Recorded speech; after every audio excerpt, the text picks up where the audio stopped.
Kalau saya ada GDM, darah tinggi atau baby besar, boleh ke saya bersalin normal kalau ada masalah macam tu? Setengah orang bila mengandung tu, dia ada masalah.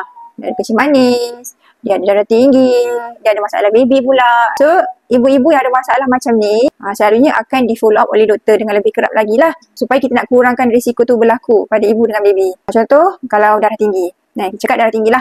So, darah tinggi maksudnya tekanan darah kita tinggi. So, tekanan darah yang tinggi boleh menyebabkan ibu tu boleh dapat masalah organ-organ dalaman. Boleh dapat sawat, boleh dapat masalah jantung bengkak, boleh efek pada buah pinggang. Kita nak kalau boleh waktu kita mengandung tu, kita punya tekanan darah tu sentiasa cantik supaya tidak kacau gangguan organ-organ lain pada ibu.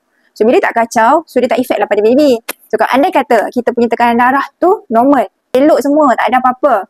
So, kita boleh diberi peluang untuk bersalin normal. Tapi kalau ada komplikasi, contoh tiba-tiba follow up, darah tinggi naik, lepas tu urin naik sampai 13, itu dah meresikokan diri.